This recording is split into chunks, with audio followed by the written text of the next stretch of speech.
तो ये डेरिवेशन है electron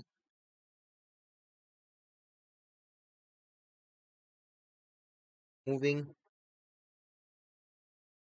around the nucleus according to Rutherford's model.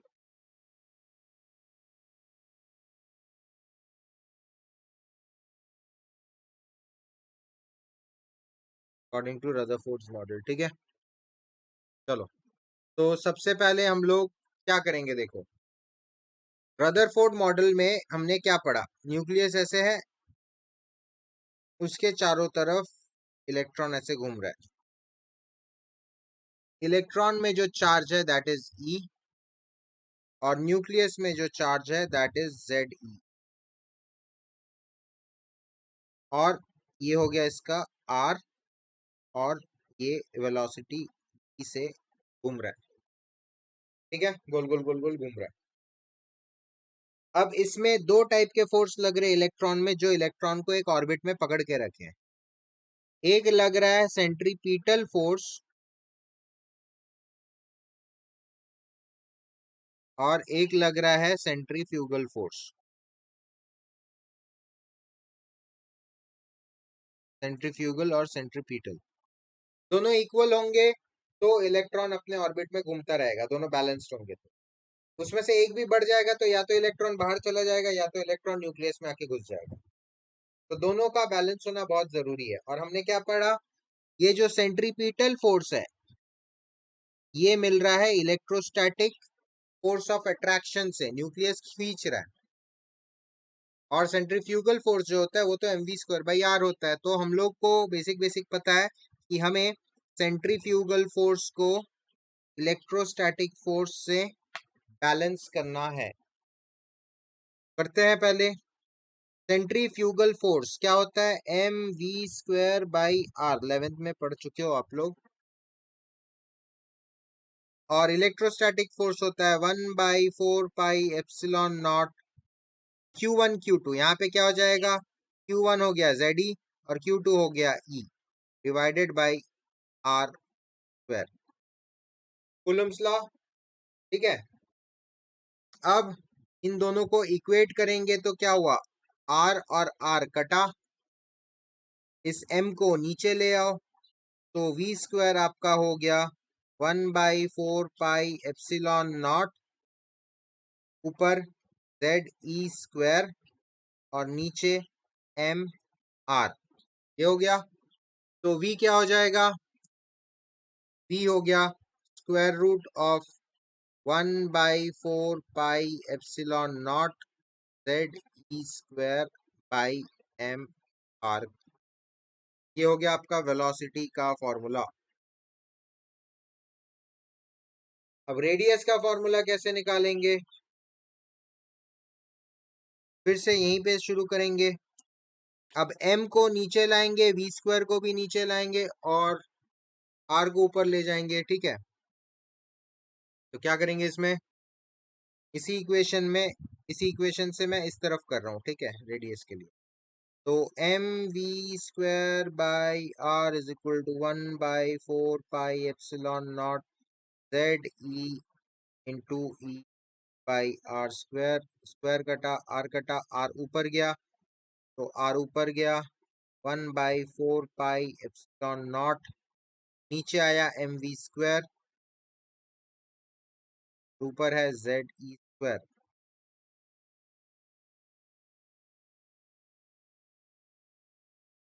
आया समझ में, ये हो गया रेडियस का फॉर्मूला, ठीक है। अब बोर थ्योरी में हम लोग थोड़ा और भी NH/2π वगैरह वो सब लगाए थे, अभी तक वो वाला डेरिवेशन मैं नहीं कर रहा, अभी सिंपल रख रहा हूँ, ठीक है। अब काइनेटिक एनर्जी का डेरिवेशन करेंगे। काइनेटिक एनर्जी में क्या करेंगे, के ई होता है हाफ mv², मैं क्या करूंगा हाफ m, और v² की जगह मैं ये v का ये रूट हटा के लिख दूंगा, या फिर ये वाला चीज लिख दूंगा, दिस इज v², राइट, तो यही लिख दूंगा 1/4πε0 Ze²/mr।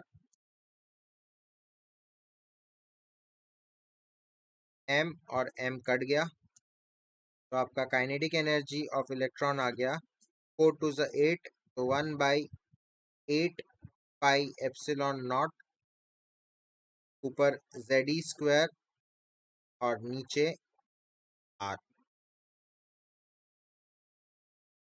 ठीक है, ये इक्वेशन 1 दे दो इसको, काइनेटिक एनर्जी।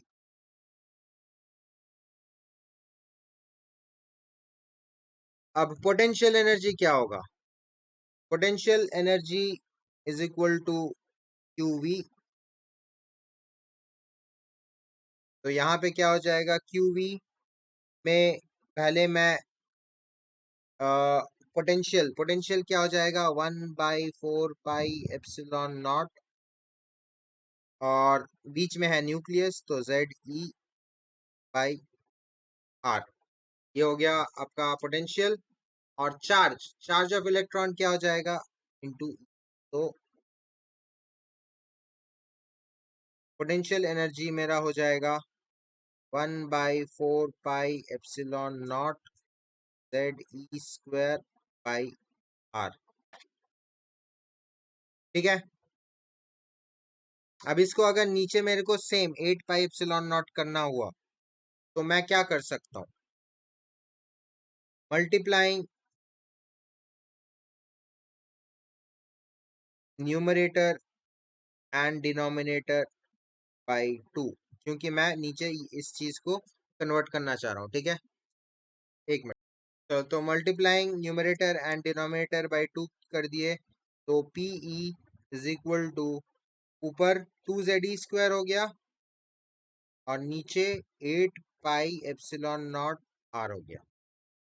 ठीक है, ये हो गया इक्वेशन नंबर 4। तो एक चीज देखो, Pe जो है, अच्छा एक और चीज यहाँ पे, Pe जो है वो 2 टाइम्स है, एंड माइनस भी आएगा यहाँ पे, क्योंकि इलेक्ट्रॉन का चार्ज क्या रहता है यहाँ पे? E माइनस रहेगा ना, इधर माइनस तो इधर भी माइनस, इधर माइनस तो इधर भी माइनस। माइनस साइन इंपॉर्टेंट है यहाँ पे। ठीक है, तो इसको मैं क्या लिख सकता हूँ? कंपेयरिंग 3 एंड 4, 3 एंड 4 को कंपेयर करो। देखो 3 है 1/8 पाई एप्सिलॉन नॉट Ze²/r। 4 है 1/8 pi epsilon not Ze²/r into -2। तो मैं इसको क्या लिख सकता हूँ? Pe is equal to -2ke लिख सकता हूँ। ये समझ में आया? Pe is equal to -2ke। तो टोटल एनर्जी क्या हो जाएगा? Pe प्लस ke, और Pe तो है -2ke प्लस ke, तो Te हो जाएगा टोटल एनर्जी -ke। -ke मतलब -1/8 पाई एप्सिलॉन नॉट, और ऊपर क्या था? Ze²/r। ठीक है, ये आ गया मेरा टोटल एनर्जी। को इक्वेशन 5 दे दो। ये समझ में आया क्या? फ्रॉम 1 2 एंड नहीं, फ्रॉम ये 3 आ गया, फ्रॉम इक्वेशन ये 5 आ गया है ना, फ्रॉम इक्वेशन 5 के ऊपर P था इक्वेशन 4, और इसके ऊपर के क्या था? इक्वेशन 1। तीनों को अगर मैं कंपेयर करूं मेरे को मिलता है Pe is equal to -2ke is equal to 2Te। ये फाइनल है। समझ में आया क्या? एक बार ऊपर से दिखा दे रहा हूं। सबसे पहले डायग्राम बनाओ, सेंट्रीफ्यूगल फोर्स और इलेक्ट्रोस्टैटिक फोर्स को बैलेंस करो। आर आर कटा, V² आया, ये V आया, ये स्क्वायर रूट।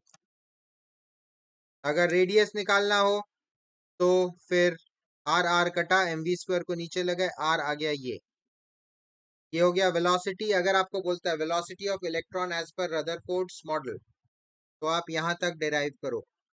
अगर आपको बोलता है रेडियस ऑफ इलेक्ट्रॉन या radius of orbit of electron as per Rutherford's model, तो आप यहां तक डिराइव करो।